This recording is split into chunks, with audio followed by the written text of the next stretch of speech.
नमस्कार दोस्तों, हम फिर आ गए हैं आपके लिए नई कहानी लाकर और श्रीमद् भगवद गीता का 11वां अध्याय लेकर। आज उत्पन्ना एकादशी का व्रत हमने रखा, तो मैंने सोचा कि शाम को रात को ही क्यों ना वीडियो अपलोड करूं, ताकि आपका इस वीडियो को देखते देखते रात के 12 बजे तक आप जाग भी सकें, सुन भी सकें। तो हम हर वीडियो में भगवान श्री कृष्ण की सुंदर दिव्य लीलाओं का श्रवण कर रहे हैं। भगवान श्री कृष्ण की सुंदर लीलाओं का मार्गशीर्ष मास में श्रवण करना और जो इनके हम पाठ करते हैं श्रीमद् भगवद गीता का, इसका अध्याय सुनना एक बहुत ही भगवान को प्रसन्न करने का एक विधान है, एक विधि है, जिससे हम संसारी पुरुष ऐसे सद्कर्म करके उनकी कृपा को, पुण्य फल को अर्जित करते हैं। तो आज भी हम अपनी कथा श्रृंखला को आगे बढ़ाते हुए सबसे पहले हम, जैसे कि हर बार हम भगवान गणपति जी की कथा से शुरू करते हैं, तो आज भी हम श्री गणपति की कथा से शुरू करने जा रहे हैं आज की हमारी वीडियो।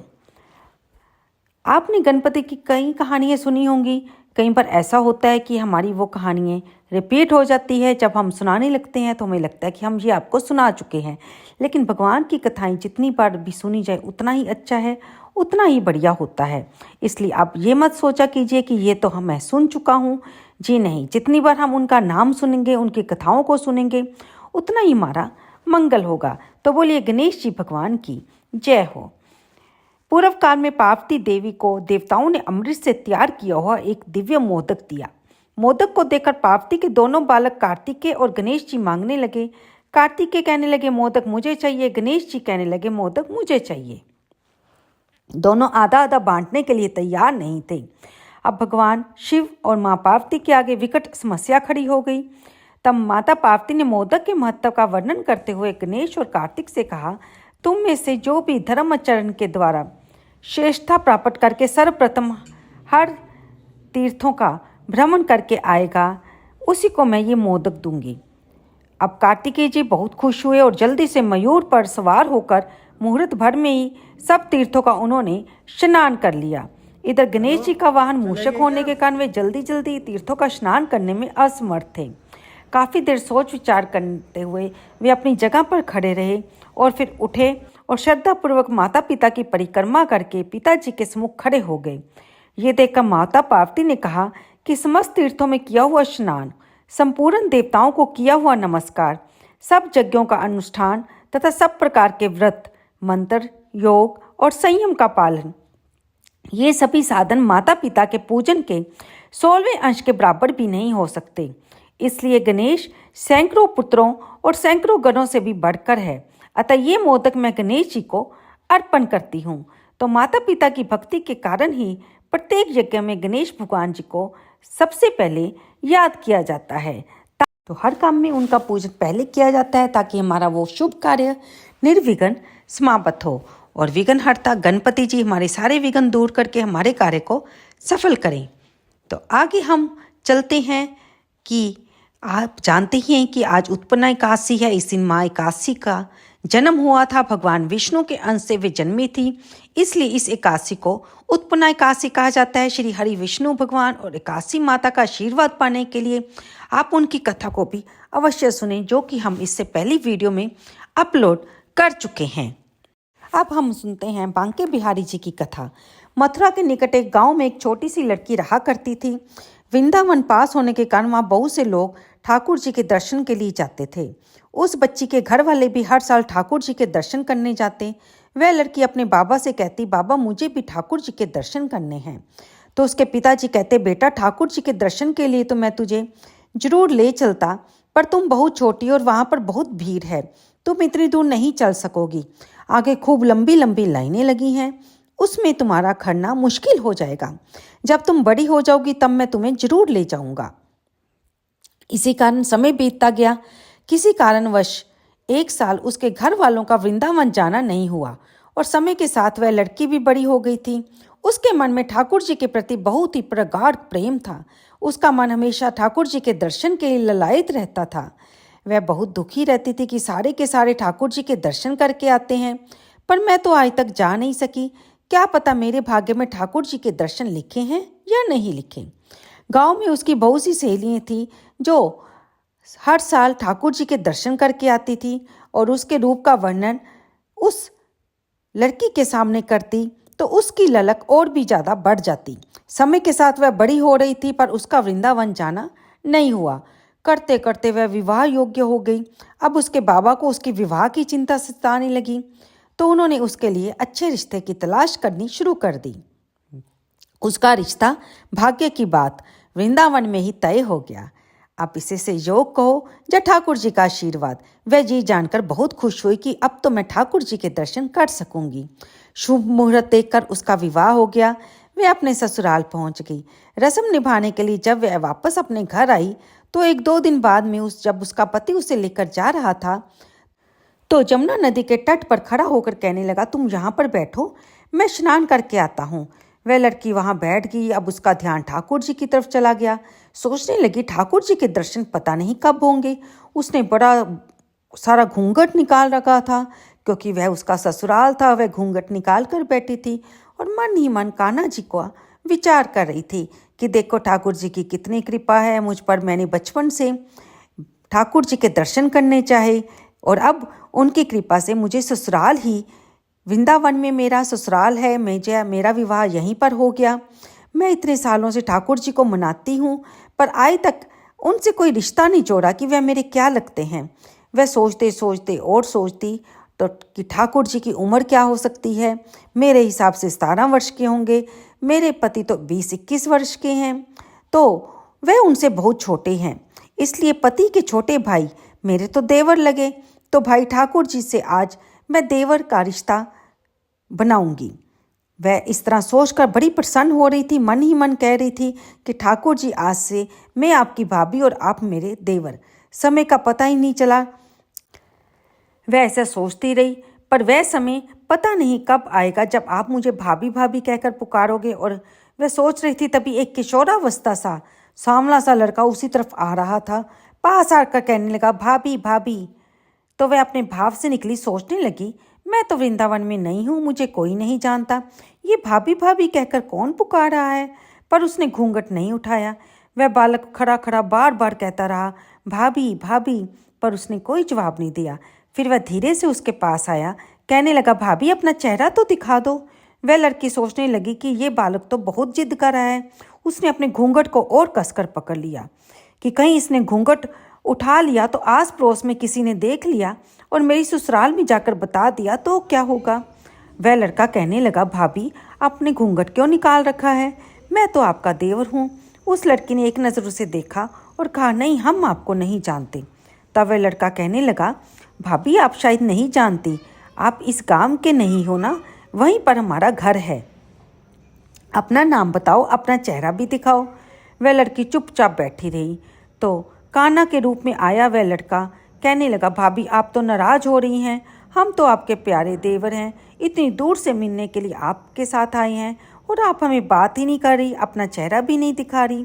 इतना कहकर उस लड़के ने घूंघट खींच दिया और चेहरा देखकर भाग गया। थोड़ी देर बाद उसका पति आया तो उसने पति को सारी बात बताई। तो पति कहने लगा, तुम चिंता मत करो, वृंदावन इतना बड़ा नहीं है। वह लड़का हमें फिर नज़र आएगा तो हम उसे छोड़ेंगे नहीं। जब भी नज़र आए तुम मुझे बता देना। अब इस तरह बातें करते हुए पति पत्नी दोनों चल दिए। कुछ दिन बाद उसकी सासू माँ ने अपने बेटे से कहा, बेटा देख तेरा विवाह हो गया है, अब बहू एक बार मायके जाकर भी आ गई है, अब तुम दोनों बांके बिहारी के दर्शन करने के लिए जाओ। तो तुम ऐसा करना, कल सुबह बहू को ठाकुर जी के दर्शन करवा लाओ, उनका आशीर्वाद बहुत जरूरी है। तब लड़के ने कहा, ठीक है माँ, ऐसा ही करेंगे, सुबह ही हम चले जाएंगे।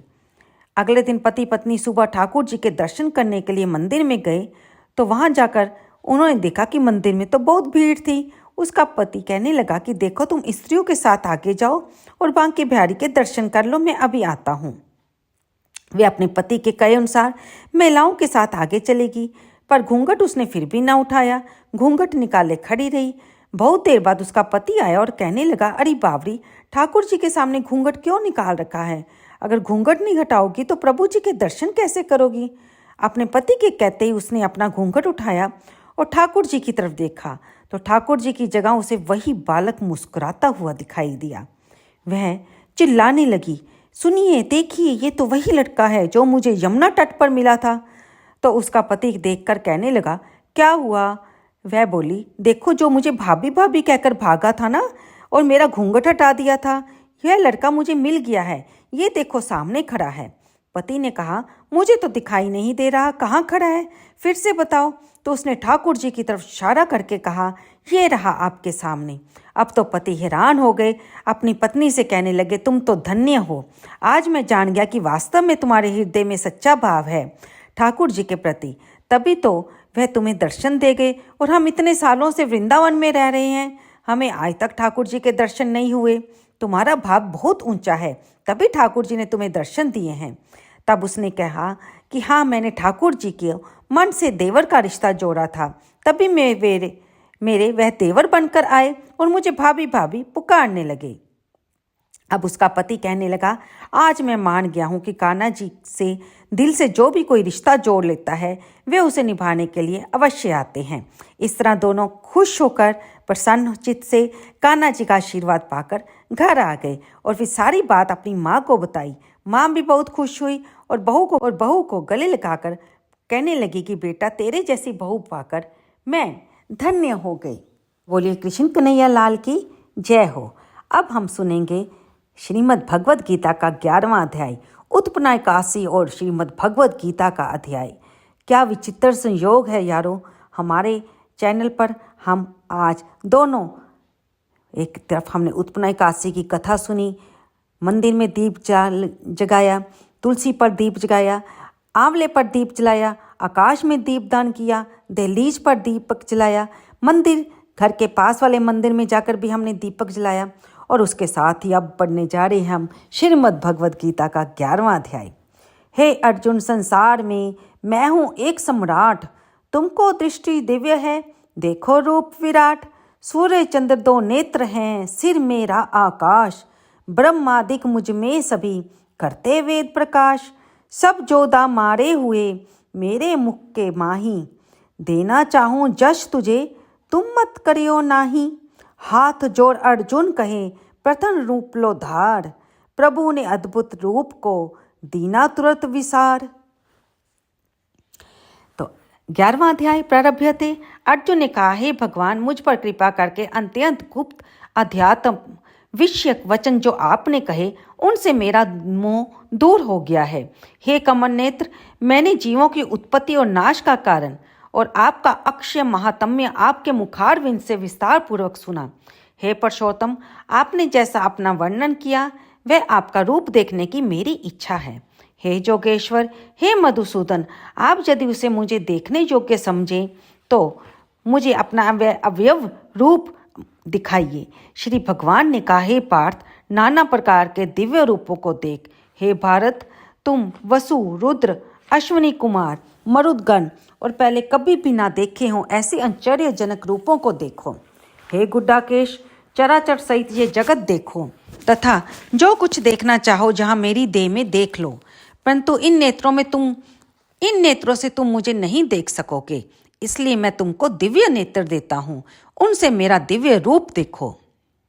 संजय ने धृतराज से कहा, हे राजन, इस प्रकार श्री कृष्णचंद्र ने अर्जुन से कहा और उसको दिव्य दृष्टि देकर अपना अलौकिक रूप दिखाया। उस विश्व रूप के अनेक मुख, अनेक नेत्र थे, उसमें अनेक अद्भुत दृश्य थे। देह पर अनेक सुंदर आभूषण तथा आयुध सुसज्जित थे। देह पर दिव्य दिव्य मालाएं, वस्त्र, दिव्य गंध शरीर पर लगे थे। उस समस्त आश्चर्यमय अनंत देव के सब ओर मुख दिखाई देते थे। आकाश में यदि हजारों सूर्यों की प्रभा एक साथ हो तो उस महात्मा की प्रभा की समता ना कर सकेगी। उस समय अर्जुन ने देवादि देव के शरीर में अनेक प्रकार से विभक्त इस समस्त जगत को एकत्रित देखा। तब अर्जुन आश्चर्य से चकित हो गया, उसका शरीर रोमांचित हो गया। उसने शीश नवाकर हाथ जोड़कर बोला, हे देव, तुम्हारी देह में तो सब देव भिन्न भिन्न प्राणियों के समुदाय कमल आसन पर बैठे हुए, देवताओं के ईश ब्रह्मा, संपूर्ण ऋषि और दिव्य सर्पों को मैं देखता हूँ। हे विश्वेश्वर, तुम्हारे अनेक भुजा, अनेक उदर, अनेक मुख, अनेक नेत्र हैं।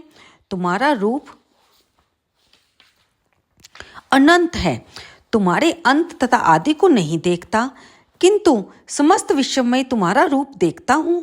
तुमको किरीट युक्त गदा युक्त धारी, चारों ओर से दैदीप्यमान, तेजो राशिमय, सर्वत्र चमकते हुए अग्नि तथा सूर्य की भांति प्रकाशवान, दुर्निर्शेष यानी देखने में दुर्लभ और अपरंपार देख रहा हूँ। मेरे मत से तुम ही ब्रह्मा जानने की वस्तु, विश्व के महान आधार, नित्य सनातन धर्म के रक्षक, पुराण पुरुष हो।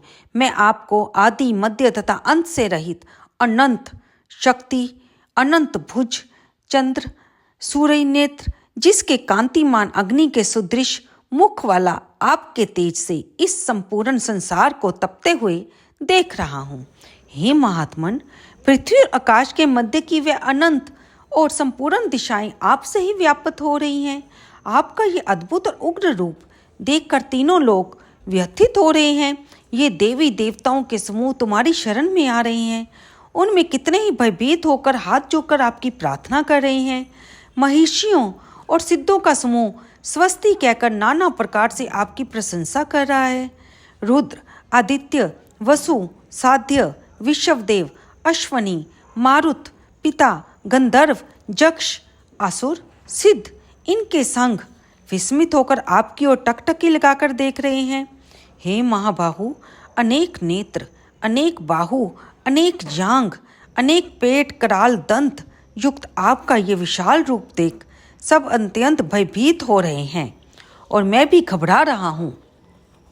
आकाश तक पहुँचे हुए प्रकाशमान अनेक वर्णों में फैलाए हुए मुख को अत्यधिक तेज वाले विशाल नेत्र युक्त तुमको देखकर हे विष्णु, मेरा जी घबरा रहा है। मुझसे धैर्य नहीं धरा जाता और मेरा चित्त स्थिर नहीं होता। हे देवेश, हे जगनिवास, भयंकर दाढ़ों वाले और काल अग्नि के सदृश आपके मुखों को देखकर मुझे दिशा नहीं सूझती। मैं शांति नहीं पा रहा, अतएव मुझ पर दया करो। धृतराष्ट्र के दुर्योधन आदि पुत्र अपने साथ राजाओं सहित और भीष्म, द्रोण और कर्ण तथा हमारी ओर के मुख्य मुख्य योद्धा बड़ी बड़ी दाढ़ों से युक्त विकराल आपके मुख में शीघ्रता से प्रवेश कर रहे हैं और उसमें कितने लोग आपके दांतों के दब कर ऐसे दिखाई देते हैं मानो उनका शरीर चूर्ण हो गया हो। जैसे नदियों की अनेक जल धाराएं समुंदर की ओर बहती हैं, वैसे ही वे मनुष्य लोक के वीर आपके प्रज्वलित मुखों में प्रवेश कर रहे हैं।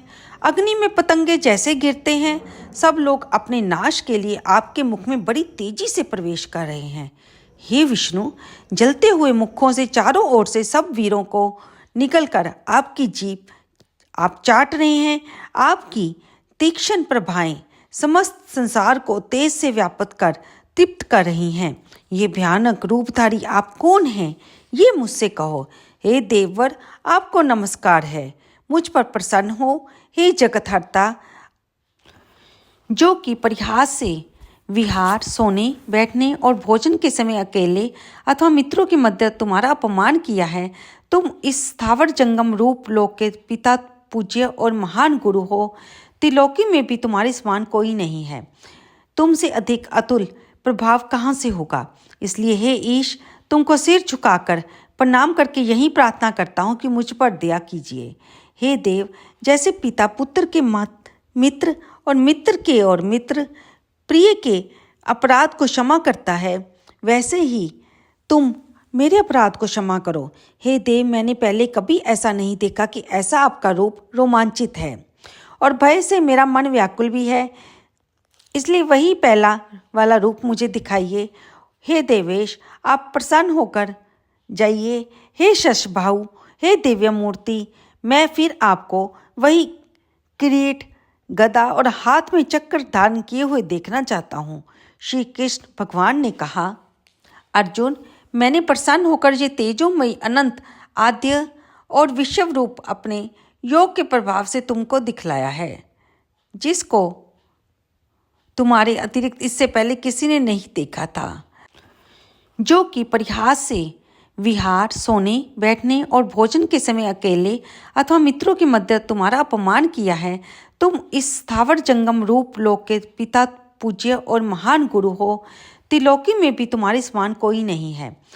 तुमसे अधिक अतुल प्रभाव कहाँ से होगा। इसलिए हे ईश, तुमको सिर झुकाकर प्रणाम करके यही प्रार्थना करता हूँ कि मुझ पर दया कीजिए। हे देव, जैसे पिता पुत्र के मित्र और मित्र के और मित्र प्रिय के अपराध को क्षमा करता है, वैसे ही तुम मेरे अपराध को क्षमा करो। हे देव, मैंने पहले कभी ऐसा नहीं देखा कि ऐसा आपका रूप रोमांचित है और भय से मेरा मन व्याकुल भी है। इसलिए वही पहला वाला रूप मुझे दिखाइए। हे देवेश, आप प्रसन्न होकर जाइए। हे शशभाऊ, हे दिव्य मूर्ति, मैं फिर आपको वही किरीट, गदा और हाथ में चक्र धारण किए हुए देखना चाहता हूँ। श्री कृष्ण भगवान ने कहा, अर्जुन, मैंने प्रसन्न होकर ये तेजोमयी अनंत आद्य और विश्व रूप अपने योग के प्रभाव से तुमको दिखलाया है, जिसको तुम्हारे अतिरिक्त इससे पहले किसी ने नहीं देखा था। हे पांडवों में श्रेष्ठ, मनुष्य लोक में तुम्हारे सिवाय कोई वेदों के अध्ययन, दान, आगनहोत्रादिक और घोर तप को करके भी ये रूप धारण किए हुए मुझको नहीं देख सकता। मेरा ऐसा भयानक रूप देखकर तुम व्याकुल और मूढ़ ना हो। भय त्याग प्रसन्नचित होकर फिर तुम मेरा वही रूप देखो। संजय ने कहा, श्री कृष्ण भगवान ने अपना फिर चतुर्भुज रूप दिखाया और सौम्य रूप धारण कर उस महात्मा ने अर्जुन को जो भयभीत था धीरज बंधाया। अर्जुन ने कहा, हे जनार्दन, आपके सौम्य दिव्य मंगल रूप को देखकर अब मैं प्रसन्नचित हो स्वस्थता को प्राप्त हुआ हूँ। श्री कृष्ण जी बोले, हे अर्जुन, मेरा ये विश्व रूप तुमने देखा है, इसका दर्शन संभव नहीं है। देवता भी इस रूप के दर्शन की आकांक्षा करते हैं। हे अर्जुन, जैसे मेरा रूप तुमने देखा है, ऐसे रूप को वेदाध्ययन, तप, दान और यज्ञ आदि कर्म द्वारा देखना भी असंभव है। हे अर्जुन, मेरा जो विश्व रूप है, इसको मनुष्य अनंत भक्ति द्वारा ही जान सकते हैं और तत्व ज्ञान द्वारा इसमें लीन हो सकते हैं। जो कोई मनुष्य मेरी ही भक्ति के लिए कर्म करते हैं, मुझे सर्वोत्तम मानते हैं, मुझ में भक्ति रखते हैं, सर्व संसारिक सुखों में वे मुख मोड़ चुके हैं, संपूर्ण प्राणी मात्र से वैर त्याग चुके हैं, वे ही मुझको प्राप्त हो सकते हैं। तो प्रिय दोस्तों, यहाँ पर हमारा 11वां अध्याय समाप्त होता है और अब इसका महात्म्य सुनेंगे, जो कि भगवान श्री विष्णु जी, श्री नारायण जी माता लक्ष्मी को बता रहे हैं। श्री नारायण जी बोले, हे लक्ष्मी, अब 11वें अध्याय का महात्म्य सुन। तुंगभद्र नामक नगर था, जिसमें राजा का नाम सुखानंद था। वह श्री लक्ष्मी नारायण की सेवा बहुत करता। वहाँ पर एक ब्राह्मण बड़ा विद्वान पंडित था। वह ब्राह्मण गीता जी के 11वें अध्याय का रोज पाठ करता था और राजा भी वहाँ नित्य लक्ष्मी नारायण की सेवा करता था, पाठ भी नित्य श्रवण करता। ऐसा करते करते बहुत काल व्यतीत हो गया। एक दिन राजा घर को गया। उस दिन अतीत देशांतर फिरते फिरते नगर में आए। अतीतों यानी कि अतिथियों ने राजा से कोई जगह मांगी। राजा ने बड़ी हवेली खुलवा दी। वहाँ अतीत उतरे। राजा ने सीधा वहाँ पर रसोई का भी प्रबंध कर दिया और वे यानी कि अतिथि बहुत प्रसन्न हुए। अमृत बेला में राजा उनके दर्शन को गया। राजा का बेटा भी साथ था। कई भृत्य साथ थे। भृत्य यानी कि दास दासी। राजा उस हवेली में आया जो वहाँ पर महंत था, उसके साथ बातचीत करने लगा। राजा का पुत्र खेलने लगा। वहाँ एक प्रेत रहता था। प्रेत ने राजा को पुत्र को मार दिया। चाकरों ने राजा से खबर करी। राजा यद्यपि सेवा करता, कथा श्रवण करता था, परंतु पुत्र के मोह से राजा के मन में दुर्बुद्धि आ गई। राजा बोला, हे संत जी, आपका दर्शन हमको फला नहीं। एक पुत्र था, वो भी प्रेत ने मार दिया। तब ब्राह्मण ने कहा, हे राजा जी, चलो देखें कहाँ है तेरा पुत्र। राजा, ब्राह्मण, महंत भी वहाँ आए जहाँ पर राजकुमार मरा पड़ा था। तब ब्राह्मण ने कहा, अरे प्रेत, जो इस लड़के पर कृपा दृष्टि कर ताकि ये लड़का जी उठे और मैं तुझे गीता के 11वें अध्याय का पाठ श्रवण कराऊंगा। श्रवण कर, इसमें तेरा कल्याण होगा।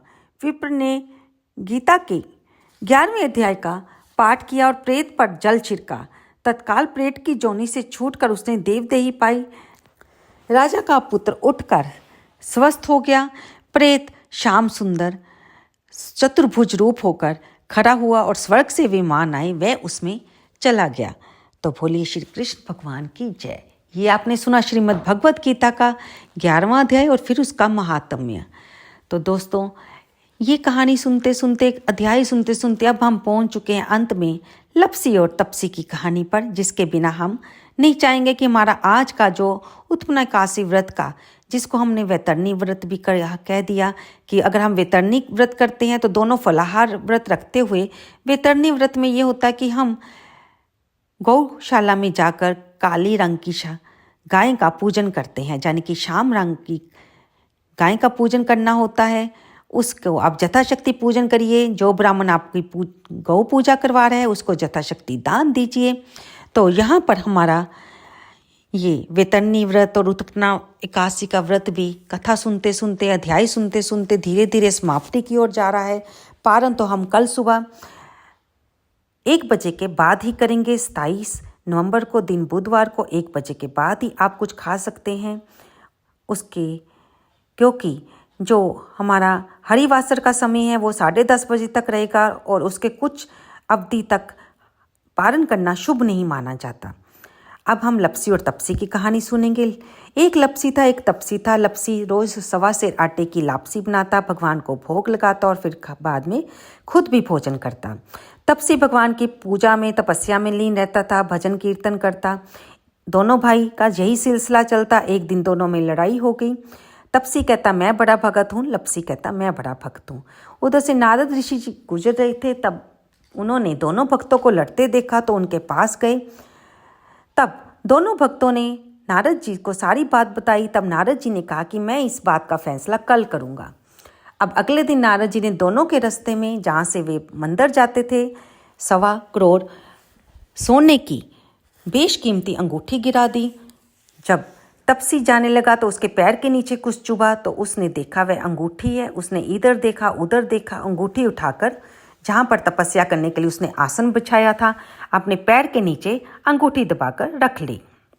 लप्सी भी लापसी बनाकर भगवान को भोग लगाने के लिए जाने लगा तो उसे भी पैर के नीचे कुछ छुआ। उसने देखा कि वह तो बेशकीमती अंगूठी है, लेकिन उसने उस अंगूठी की तरफ ध्यान नहीं दिया और भगवान को भोग लगाने चला गया। शाम को नारद जी आए। जब दोनों भाइयों ने नारद जी से पूछा कि अब हमें अपना फैसला बताइए, तब नारद जी ने कहा कि तप्सी तुमने चोरी की है, क्योंकि तुमने 1.25 करोड़ जो सोने की बेशकीमती अंगूठी थी उसे उठा लिया है और अपने पाँव के नीचे तूने छिपाया हुआ है, इसलिए तुम्हारी तपस्या भंग हो गई है। जबकि मैंने लप्सी के रास्ते में भी अंगूठी फेंकी थी, लेकिन उसने अंगूठी की तरफ ध्यान नहीं दिया और उसने पहले की तरह ही नियम पूर्वक भगवान का भोग लगाया और फिर भोजन किया। इसलिए लप्सी बड़ा भगत है और क्योंकि तुमने चोरी की है इसलिए तुम्हारी सारी तपस्या निष्फल जाएगी। अब तप्सी को अपने किए पर ग्लानि महसूस होती है। वह नारद जी से क्षमा मांगते हैं और उनसे कहते हैं कि आप मुझे क्षमा कीजिए और कृपया बताइए कि मुझे मेरी तपस्या का फल कैसे मिलेगा। नारद जी तो देव ऋषि हैं, उन्हें तपसी पर दया आ गई। तब उन्होंने कहा कि तुम्हारी तपस्या का फल तो कार्तिक स्नान करने वाला ही दे सकता है। तब तपसी ने पूछा कि वो कैसे। तब नारद जी ने बताया, जो कार्तिक स्नान करके जो दिए से दिया जलाएगा उसके पुण्य का फल तुम्हें मिलेगा। जो घर आई बहन को, सुवासनी को साड़ी के साथ दक्षिणा नहीं रखेगा उसका कार्तिक स्नान का फल भी तुम्हें मिलेगा। जो ब्राह्मण को धोती के साथ अंगोछा नहीं देगा और दक्षिणा नहीं देगा उसका पुण्य फल भी तुम्हें मिलेगा। जो सारे घर की सफाई करेगा लेकिन अपनी दहलीज की सफाई नहीं करेगा उसके कार्तिक स्नान का पुण्य फल भी तुम्हें मिलेगा। जो सारी रोटी बनाएगा लेकिन गाय और कुत्ते की रोटी नहीं बनाएगा उसका पुण्य फल भी उससे छूटकर तुम्हें मिलेगा। और जो सारी कहानियों को सुनेगा कार्तिक स्नान की लेकिन तुम्हारी कहानी को नहीं सुनेगा उसका पुण्य फल भी उससे छूटकर तुम्हें मिलेगा। तो इस प्रकार हमें ये देखना चाहिए कि हम चाहे कार्तिक का महीना हो, चाहे विशाख का महीना हो, चाहे माघ का महीना हो, अगर हम कोई व्रत रख रहे हैं, कोई हमने नियम ले लिया है पवित्र महीनों का, जैसे कि साल के सबसे बड़े 4 महीने आते हैं, माघ का महीना, सावन का महीना, वैशाख का महीना, कार्तिक का महीना। तो इनमें अगर हम कोई नियम लेते हैं तो उसमें हम अगर अंत में लप्सी तप्सी की कहानी नहीं सुनते तो वो व्रत अधूरा माना जाता है और हमारा पुण्य का फल तप्सी को चला जाता है। इसलिए इस कथा को सुनने के बाद आप हमें ये कहना चाहिए कि लपसी की पूजा का फल लपसी को मिले, तपसी की पूजा का फल तपसी को मिले और हमारे किए गए दान पुण्य का फल और व्रत का फल हमें मिले। तो दोस्तों, आज की वीडियो भी हमारी समाप्त होती है। कल हम फिर मिलेंगे 12वें अध्याय के साथ, नई कहानियों के साथ।